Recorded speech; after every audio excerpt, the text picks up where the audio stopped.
Welcome to Inner Niña podcast, embracing your inner child while leading with strength. This is a space for Latina women and beyond who are ready to break generational cycles and lead from a place of wholeness.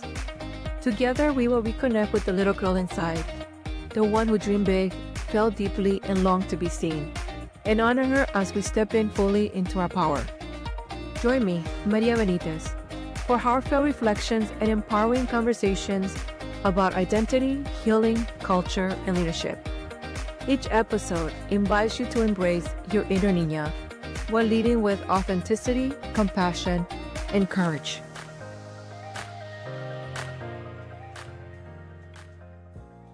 Welcome back to Inner Niña. Today, we welcome a special guest, Nataly Murillo. Nataly Murillo was born and raised in South San Diego, in a border town called San Isidro, la ciudad fronteriza, last city before Tijuana. She was raised by her grandparents and her tia, which to her, that's her mom. She was a gang member, a drug addict from a very young age, full of anger, hatred, violence, and so many other issues. She is now an active member of Alcance Victoria, North Las Vegas, which is a Christian church. She went into their women's recovery home on August 25, 2019, and now she is a director of the women's home. Welcome, Nataly. Thank you so much for joining us today and being part of our Inner Niña community. How are you today, love? I'm good. I'm blessed. Thank you. Thank you for the honor of being here. Thank you. I was telling her before, she's wearing my favorite earrings because it's all orange. And I'm like, oh, I want those. But they're custom made. Don't send them to me. I'm just cute. So fun fact how I met this beautiful lady. I just met her today, but she is a family member of one of our Inner Niña family members. Her cousin, Cynthia, who did a beautiful episode not so long ago, reached out and said, I have a cousin that I need her to share her story. I said, mándamela. And she's in Las Vegas, and then we were able to coordinate, and she's here today. And I wanted her share her incredible stories. So walk us through, like I mentioned, this is a Latina podcast. It's a channel where we highlight heritage, our culture, family dynamics, and things that, we want to share. So this is your episode. Talk to us. Thank you. Yeah, so basically, first of all, thank you. Thank you for allowing me to be on your podcast. It's a privilege. I count it as a privilege. And thank you for women like you that actually become a voice for women like us and setting up a platform that takes time. It's sacrificial and it's an investment also. So, my respects and my hat goes off for you. Well, where do I start, right? So I grew up in San Isidro, right? And my father's sister, my aunt, which to me, she's my mother. I call her mom, es mi mamá. She's not my aunt, es mi mamá.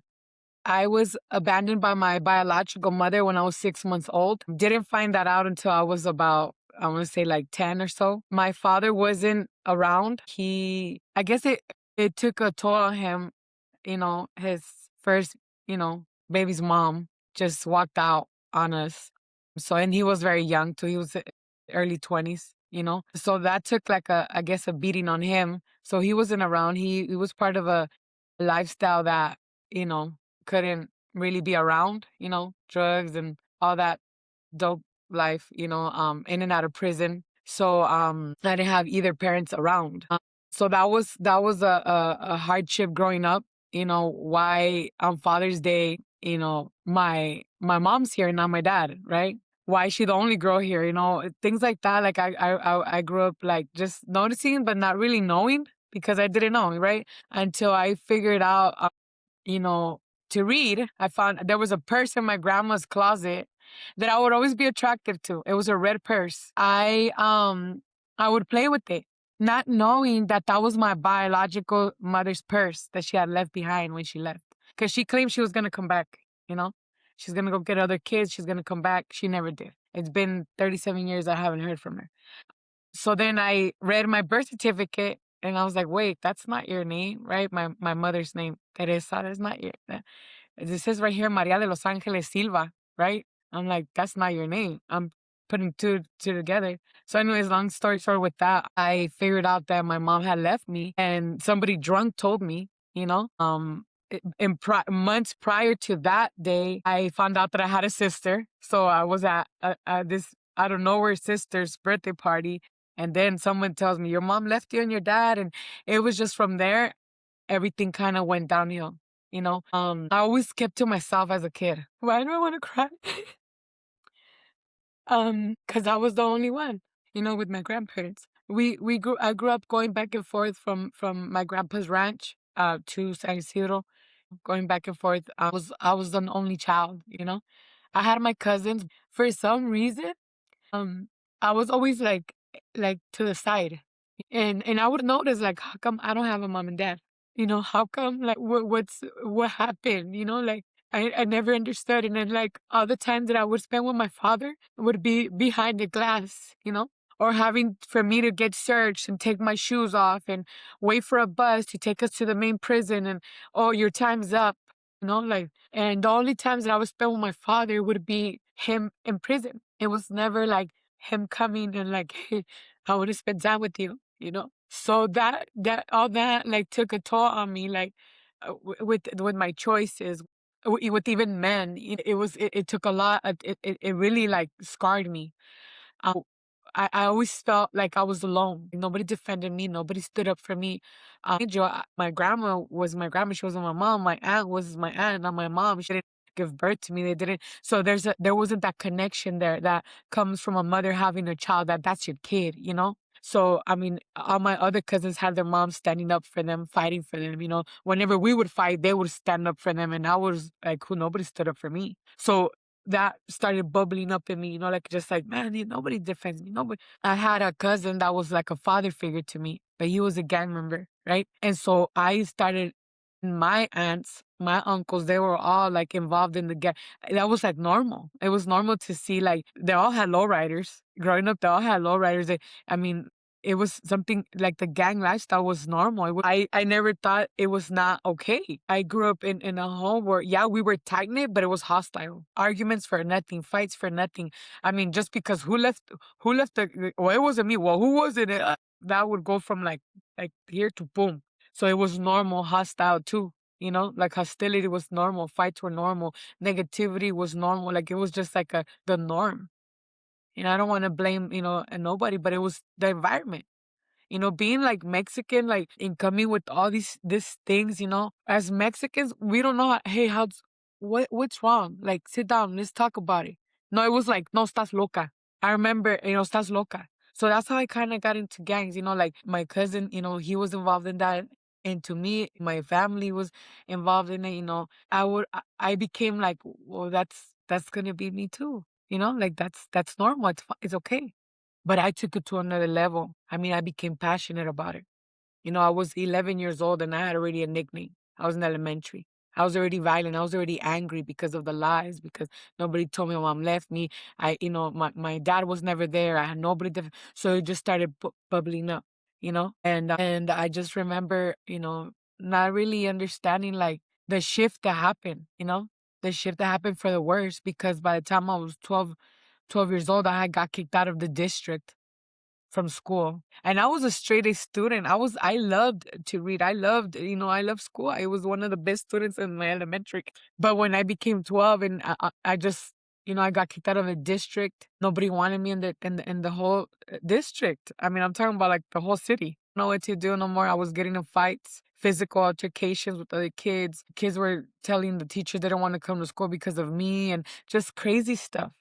So then that's when they took me to court schools. In San Diego, there's something called court schools or summits. And it's kids that just freshly released from juvenile hall. These court schools is mainly minorities, mainly Mexicans, really, and it's like, it's kind of like a setup for failure, to be honest, because the teachers were just there. We were getting high in the bathroom. We were doing coke in the class. We were getting in fights in the back alleys. They were not even schools. They were little offices next to like a dentist office. Does that make sense? So that I went even faster, you know? So that's when I started getting more involved in gangs, and, just it fueled me. I had a channel where I could release my anger, and it was not bad. It actually was glorified, right? It was glorified, like, oh no, she's down. Oh no, don't mess with her. So it became a protection for me. It became my identity. It became like where I feel like was my purpose. Like, oh yeah, this is what I'm supposed to do because I'm so good at it. And I had nobody to tell me like, hey, why are you so angry? Hey, why? The only thing that was seen was my actions, but not the reason why. Because I think coming from a culture like a Mexican, we don't have, well, I didn't have that. I'm here to break generational curses though. I'm here to break that. When I have my kids, no, we're gonna sit down, we're gonna talk about it, what's going on, you know? Why I'm not gonna bash because you're angry because you just socked up a wall, you broke a window and you broke the door. Why? Well, before it even gets there, I'm gonna help you, you know? I never had that. See, I never had like what's going on. It was like giving up because it's generational. My grandpa was a very strict man, very strict, very dry. Does that make sense? Like very emotionless, you know, very angry. I mean, my grandpa was left an orphan when he was 8, and he had to work like a man at 8 years old. You know, so I understand where that comes down to, it trickles down. So I got involved in gangs, and I actually became a leader of the women in the gangs, and I felt such love, which was not real though, let me tell you. I felt protected. I felt like they defended me. Nobody could mess with me because I had my brothers from my neighborhood. You know, one time I remember that really just made me like, oh yeah, I'm gonna do this for life, and I'm willing to die, and I'm willing to kill, and I'm willing to lay my life down for this. Was when one of the youngsters from the neighborhood just got out of, got really disrespectful with me, and I was like, okay, that's fine. I walked away, but then they ended up catching wind of what happened, and they brought him back all beat up to apologize to me. And I felt bad, but I felt in a way like loved. I felt such protection, like, man, these people love me. They threw me birthday parties. I mean, they baked me a cake. Stuff like that I was like, you know what? But the main thing was because I felt protected and defended. So that's what made me give myself to that lifestyle even more, to the point where I was willing to die and willing to do whatever it took for me to keep my place there. So that was and that became my whole life. That my neighborhood. It was like I didn't care what. I didn't care about my family. I didn't care about myself. I only cared about my neighborhood. And you know how that goes, everything that comes with that. Then I became more involved in drugs. I mean, by the time I was 14, I was fully hooked on crystal meth. At 12, 11 years old, I was huffing paint, dust off. I was popping pills. I mean, I was young, but being that I didn't have really that, I guess, supervision, or my grandma was old, my grandpa was old. My mom would work, my mom is she works at the community center. She's always worked, in the community center here over there in San Isidro up to this day, and everybody knew that she was my mom, and it would be embarrassing for her, like, oh, the cops have your daughter over there sitting at the curb, handcuffed, or your daughter's over there tagging up the walls, or you know what I'm saying? Like, so I was unruly, unruly. Nobody could tell me, and nobody could, look at me sideways. I mean, I became a monster. I really did. I became a monster. Drugs got a hold of me bad, bad. I mean, they tried to put me in therapy at 12 years old, counseling. The courts would, put so many things on me to do since such early age. Not knowing really that the problem wasn't at home. Like, the problem was like in me needing someone at home to really, I don't know. But in everything, I think it was that I needed God, and I didn't have nobody to present me God. Nobody knew God, really, in my family. I mean, we knew the God that was there for baptisms, for communion, or but we didn't know God, right? We knew religion, right? You can't do this, you can't do that. I mean, so that made it even harder for me to even think about God, you know? That was what it was. It was the absence of God in my life that made it easy for me to do all these things that destroyed my life at such a young age. I mean, I was suicidal. I was suicidal since I was 12 years old. The therapists, the counselors, all these groups I would go to. And you know what? My love for them, because they were doing it, nonprofit organizations such as yours, and what we do, where I'm doing now. I mean, they don't get the best pay ever, but they're doing it with the intentions of helping. And, I'm not going to forget the tools that I learned. And now sometimes I apply them. 20 years later, but it just really I had a rough life when I started making my own choices. I overdosed when I was 18. My dad had just got out of prison, from doing a few years, and he comes out to this, right? Your daughter in a hospital bed, strapped to the hospital bed. And I don't know what, I mean, that didn't do nothing much for him to want to like be around.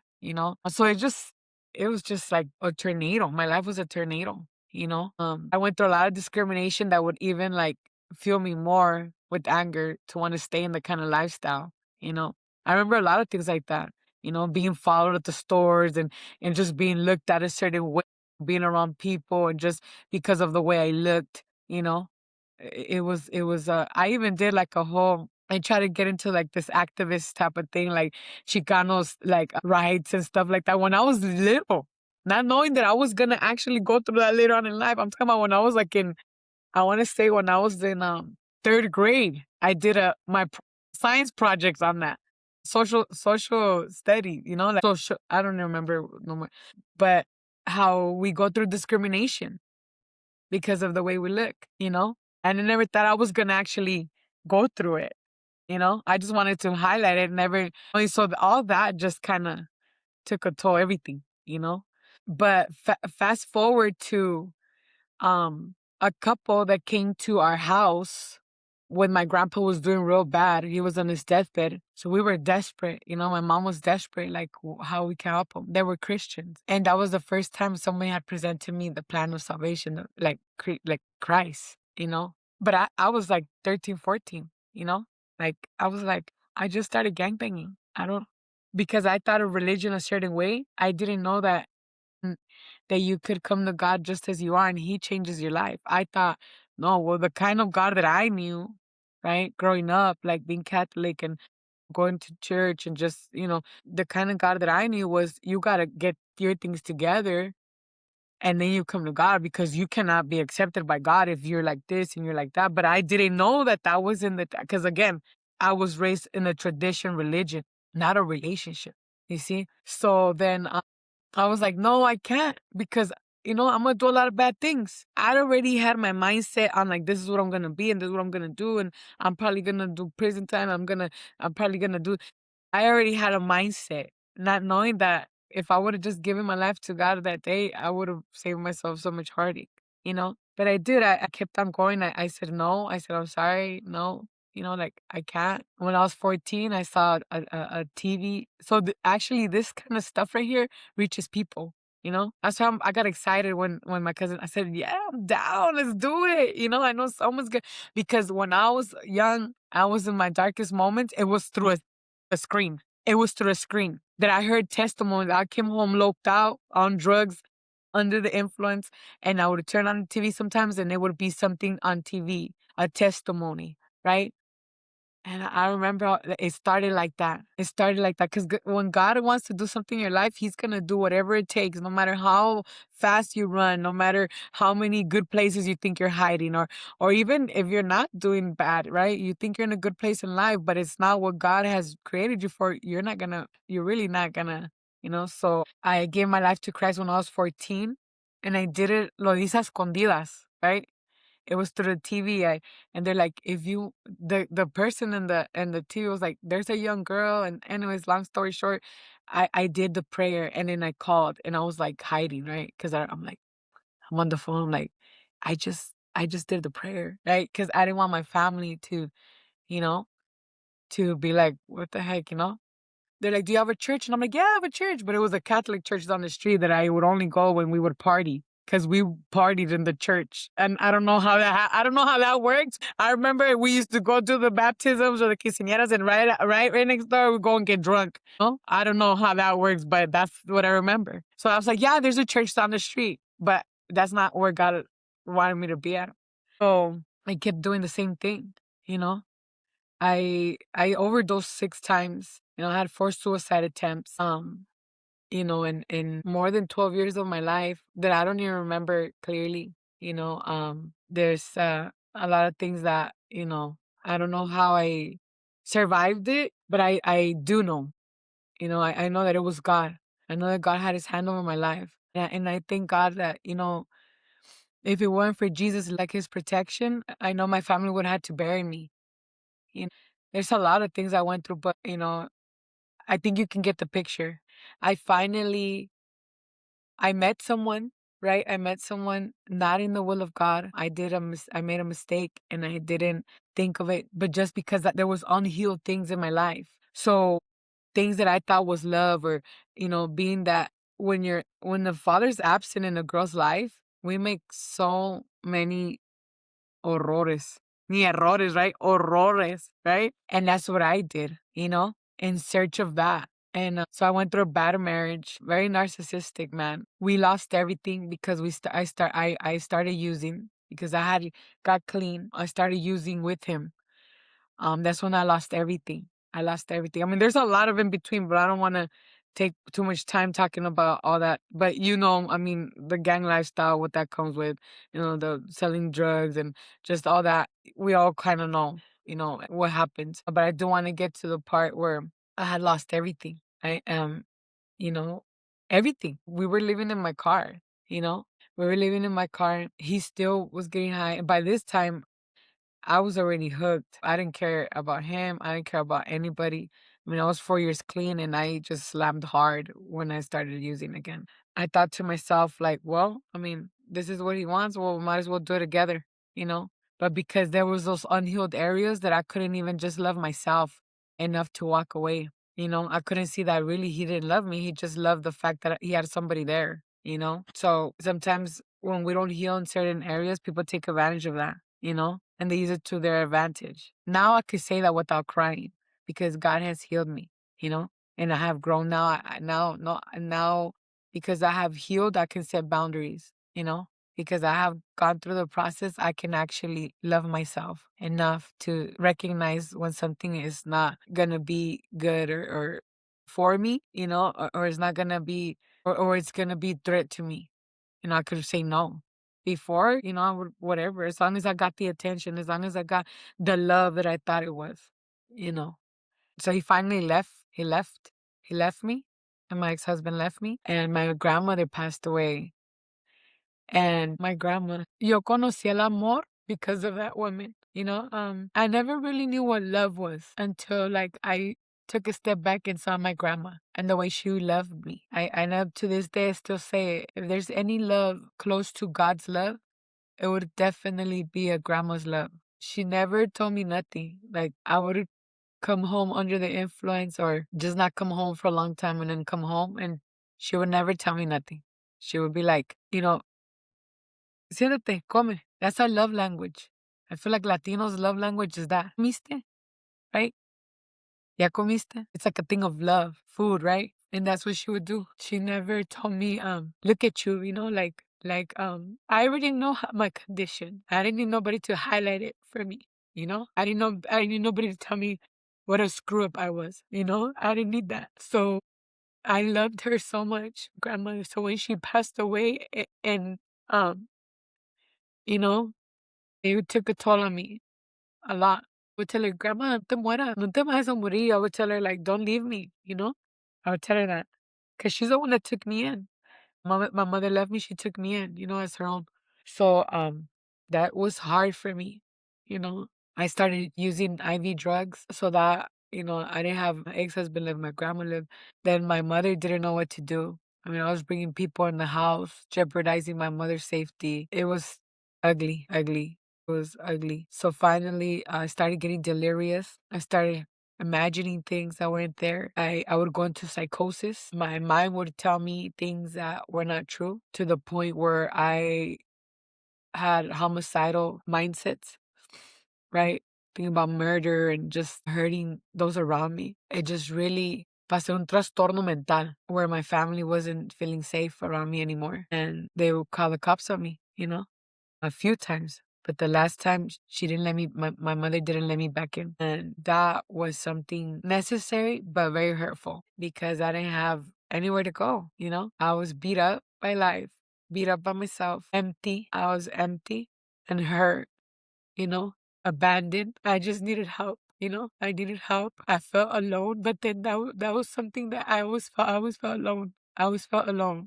I always had a hatred towards. I remember all the programs I would go to. I would always have hatred against mothers that because of their addiction they would leave their children. I would always have hatred towards them. And I was always involved in programs because of my probation, because all the time, But because of that, like so I grew I carried abandonment issues within myself. So that's how I felt. I felt abandoned, I felt betrayed, I felt, because Latinos, we don't leave our family, right? Mexicans, we don't turn our back from our families. That's like the last thing. That's the last thing we would do, like turn our backs. Especially my family, we were tight knit. I mean, my dad is so dope for like more than like 15 years, 20 years, and they never turned their back on him. So I was like, why me? But then again, my father didn't do half the chaos or that I would at the house. And he would leave, he would do his thing out there. I was causing chaos in the home. So I was in the streets, you know? Not that that was a bad thing because I knew the streets, but I was in the streets without a sense of I have somewhere to go at the end of the day, you know? That hurt. So I went worse. I started using heroin. Yeah, it was bad. It was bad. Thank you for sharing all that. And I know it's emotional because it's still a wound that you're still healing. I wish I was there. I can give you a hug. So I'm sending you a nice warm hug. You talked about a couple of things that there's something that you can't control because you come from a broken cycle. Your father was reacting to his upbringing. Your grandfather had a really harsh, and if you go back to maybe his parents, abandoning him. So you talked about abandonment issues, you know, you've had that from the people that were supposed to keep you safe, your mother, your father. And that unfortunately is what caused you to go through all the things that you were going through. And in our culture, we don't always talk about that. When we're talking about these episodes, it's like you also mentioned that we don't talk about our emotions. We don't talk about I'm feeling this. You know, we don't have conversations out in the open so we can address it. It's easier to just put a band-aid on it and pretend it didn't happen. But what ends up happening is it keeps growing, it keeps building, right? And not only not having that, a support system in place, you didn't have the support of, well, you didn't know God, right? You had no knowledge. The typical tradition, which is, la quinceañera, la bodas, los bautizos, those, but not the day to day. And I love the fact that you said we knew religion because in our culture, religion is a big part. But to me personally, and just like you, there's religion and there's relationship. I was raised in a very strict Catholic home. My mom is a very devoted Catholic. She almost became a nun. But it didn't really call. I've known religion since being baptized, the minute I came out of the womb. But it's not until I went through some hardship that I discovered relationship and that one-on-one, where I no longer felt alone. Even though I could be lonely around me, I knew I didn't feel alone because I had the relationship. And just like you, I had to go through some hardship to find that relationship and just so you keep that in mind, because I remember the first time when I decided to call myself a Christian, I lost a lot of the stuff. And the people that were coming up to me, I could be sitting in a bench somewhere, someone would be like, can I pray for you? And someone told me I needed to come and pray for you. They would put their hands on my shoulder and pray. And I'm like, what's going on here? I could be sitting and it was like a message that was coming through. Like, you're not alone. You're seeking me. I'm gonna be present. You're gonna see me. He was coming through me. And I've talked to you before we jump in this call, this recording session. He was coming to me through different voices, just like he's coming through me, through you. And you and I are meant to meet because you've gone through your battles and you recognize that it has nothing to do with you. It's not your fault. You unfortunately were surrounded by broken people.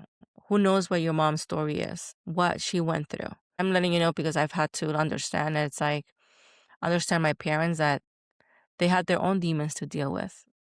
And it's not their fault. We can only fix ourselves right now. And that's something that you're doing. You acknowledge the fact that you are at the age of 14, saw an ad on TV and say, let me call. Let me call. Something's telling me to call.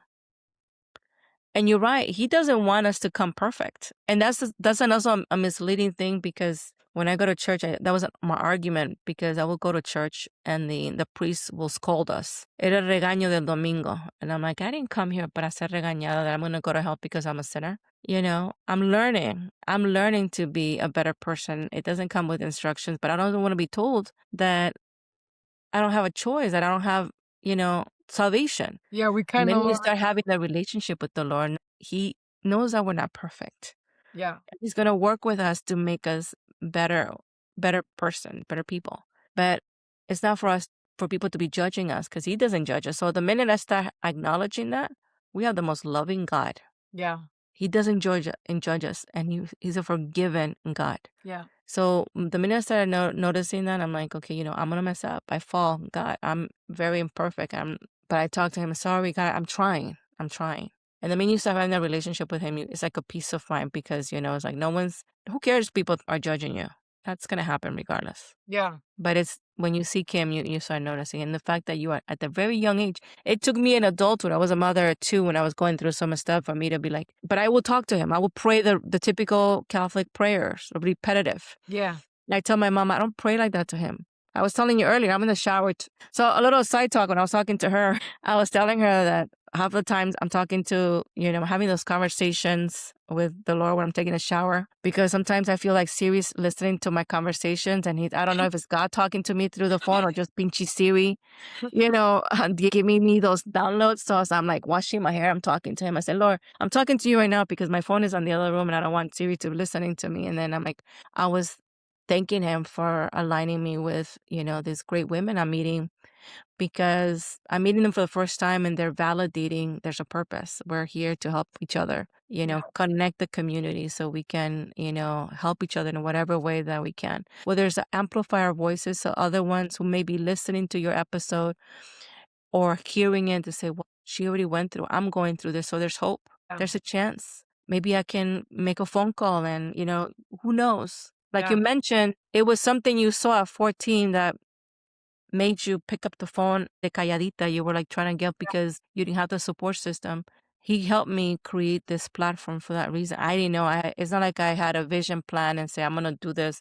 It happened organically because I've been asking Him for alignment with my purpose, and yeah, aligning me with people with purpose. yeah. You have a purpose. It's awesome. Because I like how you say it happened organically. That means like raw.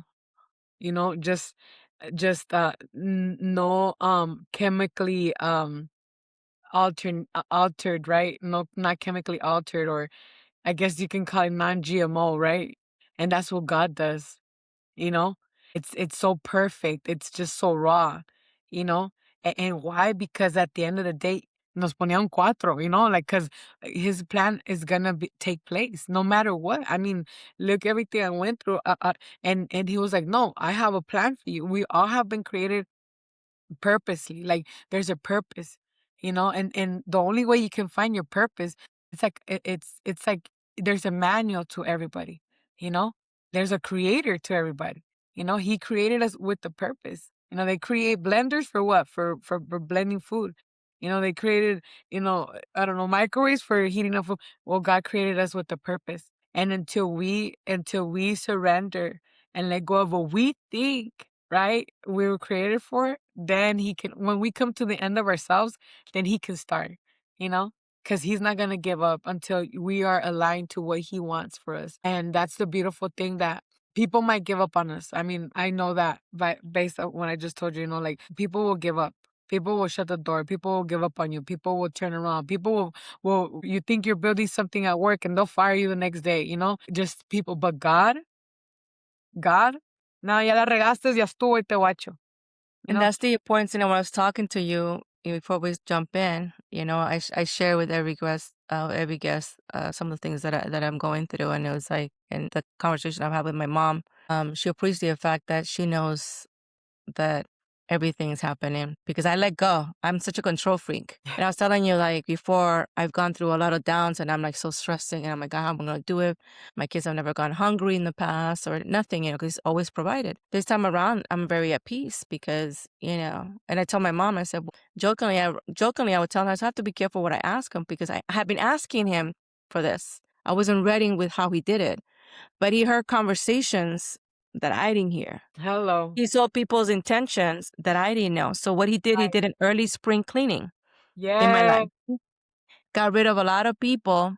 And when I told you that, it was really beautiful because And I was telling somebody, I watch a lot of movies. I don't know if you watched this one with Kevin Costner, The Field of Dreams. If you build it, he will come. Yeah, So there's this movie. It's called Field of Dreams, and he kept having this voice: "If you build it, he will come. He will build it, he will come." So when this presented this platform, after I'm going through I'm coming in my low peaks, right? But I trust him. I'm like, here, God, I leave it up to you. You're gonna handle justice. I know you've always got it for me. You always have. I could tell you the things I've gone through in my life that me quita algo, he takes something, he duplicates, and all of a sudden it's like everything I have to the beautiful home I have here. I wished it, I asked for it, and I give him praise, because I'm like, all you needed to do was put a bow on top of my house, because exactly what I asked for years later, after you took everything from me, because he had taken everything from me years prior. He stripped everything from me, and I'm like, okay, I just have to wait it out, because I know you're gonna replace that. He does every single time, right? So when he's doing the spring cleaning from me,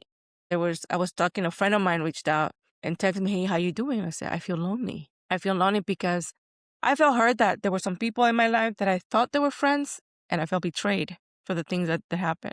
But then I got a reminder, and maybe it's social media, but that's what I think Siri. So that's why I don't know if he's talking to me through my social media platform, because the feed comes in and I don't know whether it's him or not. It's like, I'm going to take away, but I'm going to give you the people that are meant to go to the next chapter of your life, because there's some people that are not meant to go with you where I'm taking you. And through this process is where I'm meeting one of my friends who is part of the same nonprofit that I am, which I've shared with you. I'm part of a Latina nonprofit. She's like, I have a friend I need you to connect that can do an episode with you. She introduced me to Mary Gonzalez, and I did. She had me crying on her episode. Then she introduced me to another, and through one person, I'm meeting everybody now, including you. And what you all have in common is that even at the lowest point of your life, very bored, where he's taking everything, you guys also held losses of family members, kids, drug abuse. You guys have been through literally hell and back. But one thing you guys can say is like, God got me here. God got me out of the dark place. Because of him, I'm here. Your cousin shared that. Oh my God. I'm like, I've seen her episode so many times. And it's validating his purpose on each one of you, and a purpose to us, because I've been asking him for years, align me with people that are aligned with my purpose. He's my person. He's taken away from me, but like I tell you, it's like, I sleep so soundly at night. I'm not stressed out. My bills are paid, and he's aligning me with people that I meet. And I'm like, and I would tell you, I told you before I started recording, when we start talking, you're going to see a huge smile on my face. And when you see it's because what's coming out of your mouth is not really you coming out, your words. He's talking to me through you, and he does that in every episode. It's like he's validating you're in track. And so I go back to that movie that I can see why if we build it, he will come. We're building this platform. Yeah.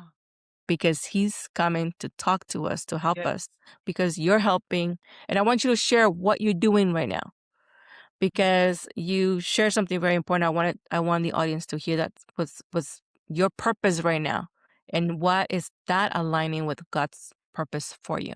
Share that a little bit with us. Yeah, so right now, I mentioned that I became the leader in the gangs for the women back BC, right? Before Christ. And I didn't know that the enemy was using something that God had given me, which was influence and leadership, for wickedness, for evil. Now, years down the line, I'm right now using that influence and that leadership that God had knitted me together in the womb with, to help women. We opened here at Alcance Victoria, North Las Vegas. We're a Christian church. We opened a women's home, a recovery home. So we've been around since 1967. We started in a little home. In our founder, Pastor Sunny Arganzoni, he was a heroin addict. But he gave his life to the Lord. Right there, he went into Teen Challenge. His life was turned around, and God gave him a ministry.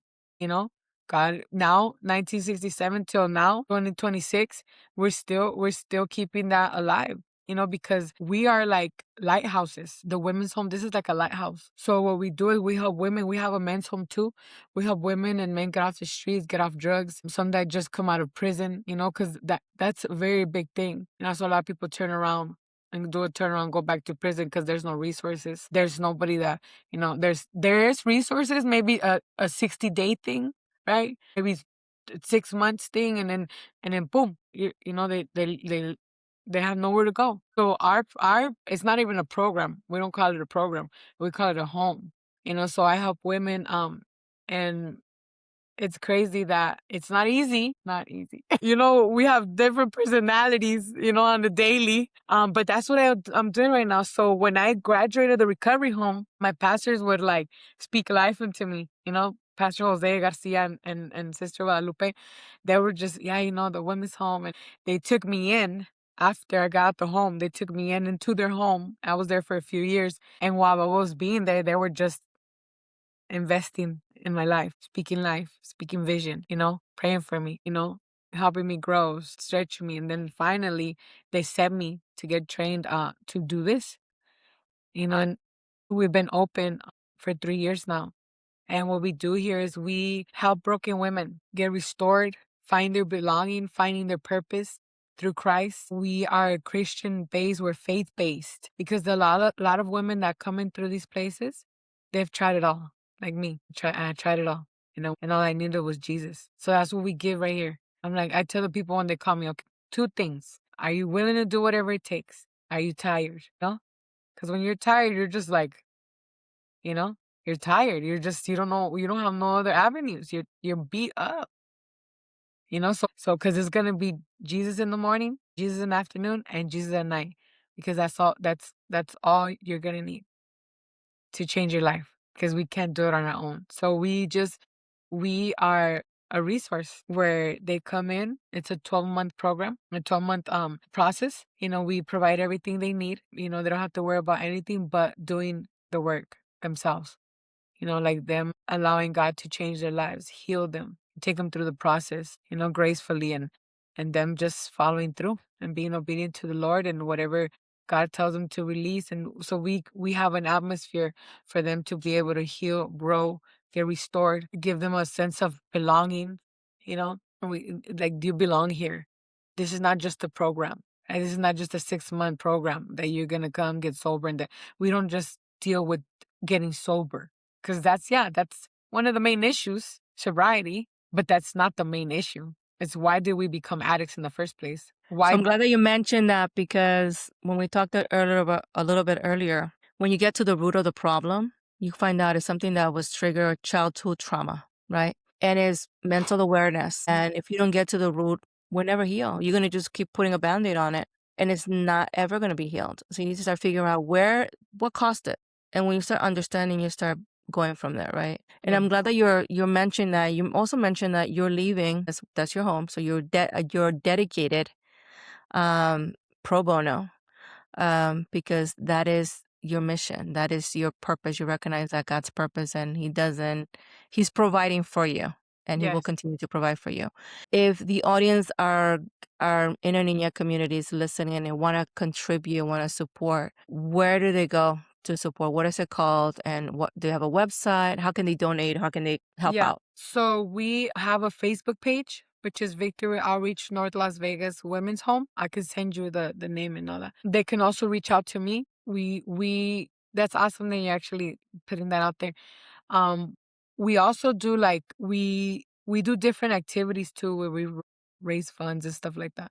But yeah, if anybody would like to donate, they can always reach our Facebook page or reach out to me, and we can guide them through the steps. And when you get a chance, send me the links to the social media pages, the Facebook, so we can, when your episode airs, we can put it in the episode as well, so they can reach out to you guys directly for donations. So thank you for that. What else are you working on right now? So right now, also, I started a merch business. That I say we, right? Because I feel like me, the Father, the Son, the Holy Spirit, I work as a team with them. God gave me the idea. It's called Royalty Inc. And everything that comes in from that, we use it as an income for the home. And what is that? So What kind it's of like t-shirts, sweaters, they're faith-based as well. So, I'm working on that. It's to juggle two things. It's two big things. So it's like I'm going slow on it. But Where are you? Where they can purchase it? so I have an Instagram page also with that. Yeah. So when I do custom shirts, like sometimes I'll have like certain groups want. And so I do that too. The girls help me doing that. So then I get to teach them, look, I was in the streets. I was homeless. I was we say like it's like a slang word, like a J cat, right? I was talking to myself, all that, I was looking where to shower at times. And now look, I'm doing, right? And I get to inspire them. I get to envision them, by doing it, not just saying it, right? So then they get to see it, and then they get to be part of it too. So, everything has to be done intentional. So that's what I'm working on right now. I also go to VETI, which is a Victory Educational Institute. It's a Bible college. So I'm working on getting, like, I want to go for my, in Christian studies, to be able to, I do want to help, like families. I want to do that. I want to help families. Social Um, worker, like yeah, social work. yeah, like really, I don't want to, I'm not racist, but really focus on like Latino culture, because I feel like if we could just have breakthroughs in communication and being empathetic can help this Well, it's not generation. racist. I think it's just like this platform I created is a Latina platform because I can identify as a little girl, I can identify as an adult, I can identify as a mother, as a daughter. So it's easier for me to focus on something that I really understand really well for me to Yeah. be able to help others, right? Because I'm helping myself heal. So you can concentrate where you feel comfortable because it's something that you relate with the most. Yeah. So focus on that. I think that's a great idea. Yeah, so that's what I'm doing right now. I don't know how long I'm going to be doing this as a director for the women's home until God says so, whether it's, a few years, like whatever God, guides me to do. But that's what I want to build a team here with the women that I have right now, that they look promising, they look promising, and they want to help others. So that's my main focus right now, building people that want to build people, 'cause those are the ones that stick around, to be selfless. So That that's is beautiful. Yeah, I think and I think you'll do it. You and I will need to continue this conversation off the episode because I want to get a little bit more insight of what you're doing and see how I can help or connect you with other Latinas that are doing it. So part of it, this is what the platform is creating a support system. I've yes. been able to, while having this platform, connecting. Let me connect you, my homegirls, with my other nonprofits and how they can learn. And this is the reason why, right? It's Yes. creating this community where we're here to help each other. Mhm. And why not? Right. That's it. If I have an opportunity to know something that can benefit you, let me help you. And because you're using where you're at to help others. So it's just creating that. And so Right. we have a lot of nonprofit organizations that are doing the work to support Latinas in different stages in their life. I was talking to a friend of mine, and I say, with all the women that I'm meeting in this platform, I said, it's like we're taking care of the entire family because we're taking care of the women in our family from domestic abuse, from drug abuse to the gang life, rape, education, advocacy, everything. Just imagine everybody's is doing. You have like una comunidad taking care of the women because it's the women that hold the homes, take care of the kids, and we're creating that support system from them and say, Mhm. hey, we're here. You don't need to have all the answers. We have a community that can help you now. Isn't that great? Yeah. Yeah, we become resources. Exactly. That's And the so, beautiful. Mm. and I'm going to be, just so you know that you're part of my community now. So you have my number and then we're going to connect through social media. So I'm only a phone call away. I may not have all the answers, but I could tell you I'm not shy. Let me pick up the phone. I say, I think I have someone that can pair you up. And that's because sometimes for me, it's hard for me to ask for help. And I'm working on that. Right. Right. Just doing this so because I was like, how am I going to do this? Lord? I have no knowledge about how to start a podcast. I don't what equipment do I do? So, and I figure it out. And then okay, who am I going to interview? I'm fortunate to have a huge backyard of incredible Latinas because I'm part of this nonprofit. Yeah. But even that I have to share that I was like, if I decir que no, if I call her, I say, would you like to be a guest? And no, what do you need? Okay, I'm there. And from there, and now I have people reaching out to me. I want to be on your podcast. And I'm Wow. like, okay, it was like, it got me out of my comfort zone because Yes. I didn't want to ask anybody. Felt I was going to be rejected right away. Yeah.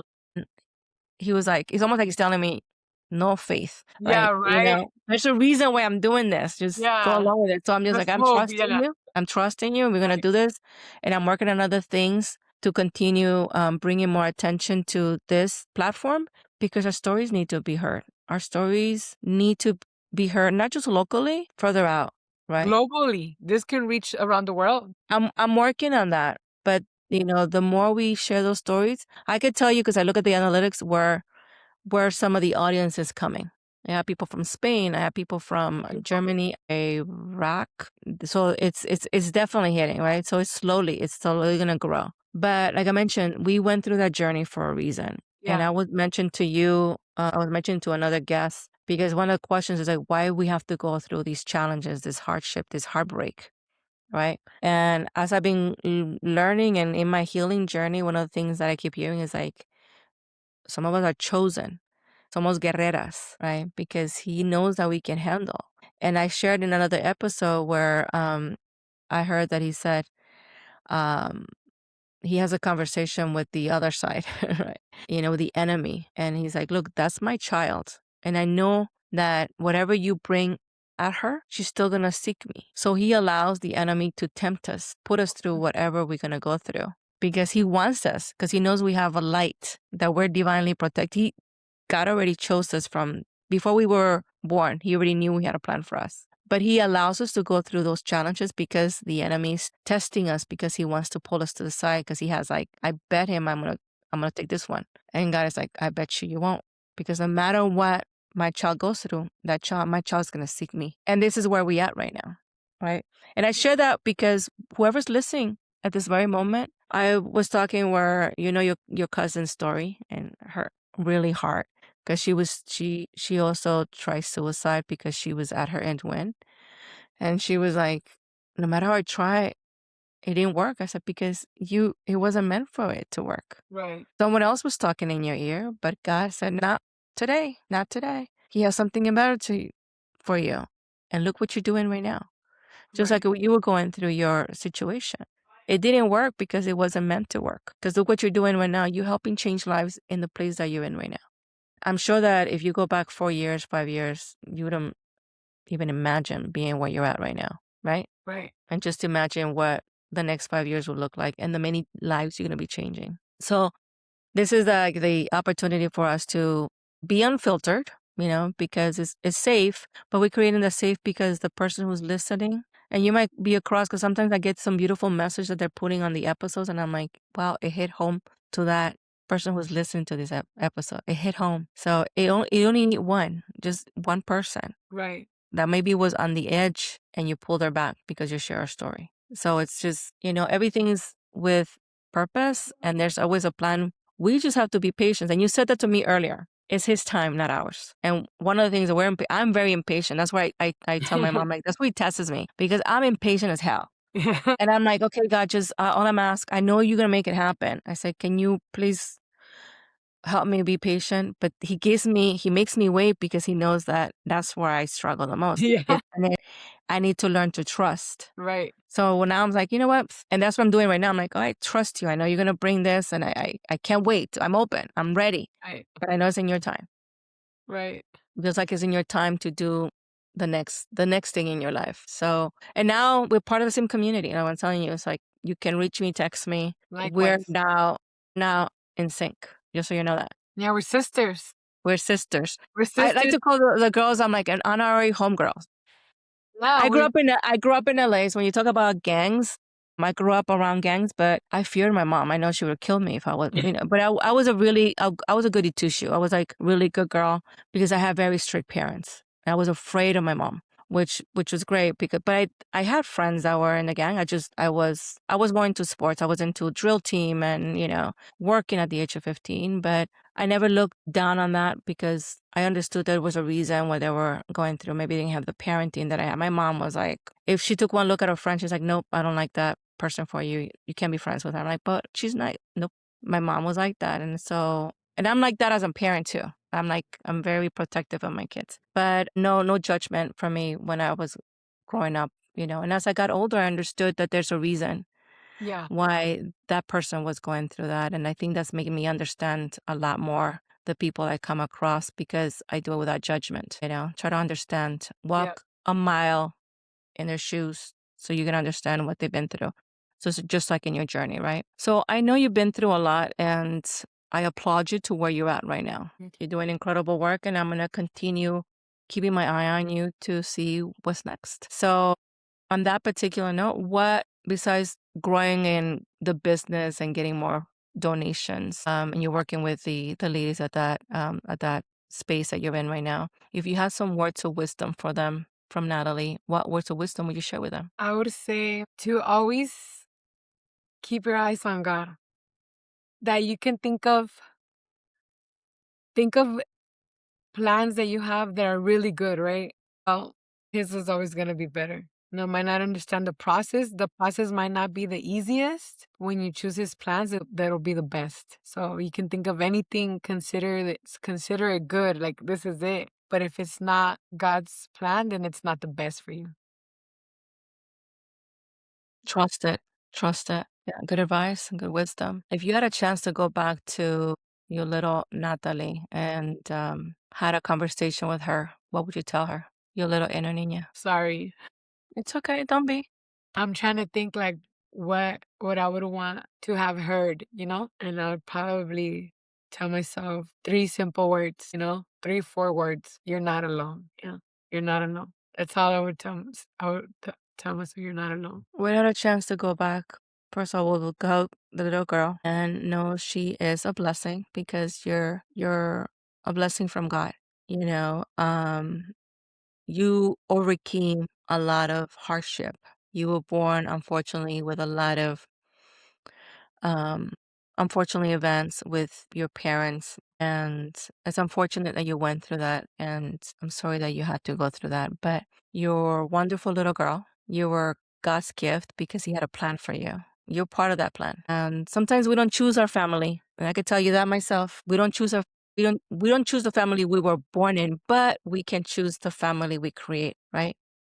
I'm creating a new family, a little comunidad. Like I have my girls now, like you're one of them. It's intentional. When people are lift us, support us, show us that we're loved, because we're here for a reason. So that little girl needs to understand that she's loved, she's protected. You've always been protected.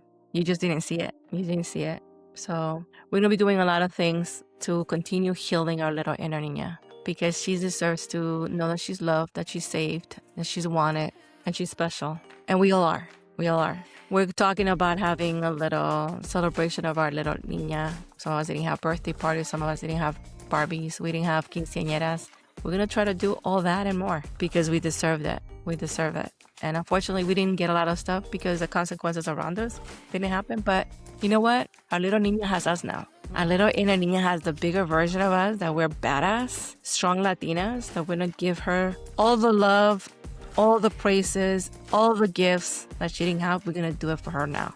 And that's what we're doing this with this platform. Okay?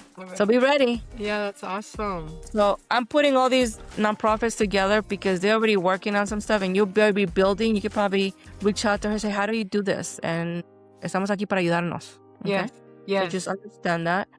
I just want to say thank you, Nataly, for joining us today and sharing your story and being part of our community now. To our listeners, thank you for listening and holding space for me. I am Maria Benitez, and this is our journey together.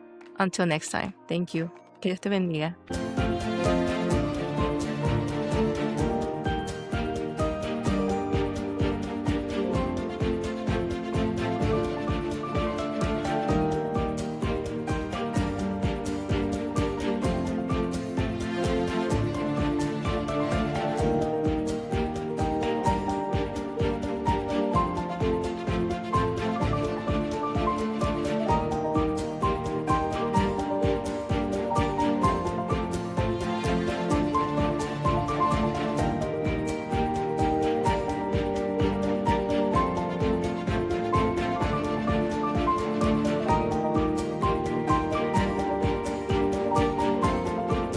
Thank you for listening.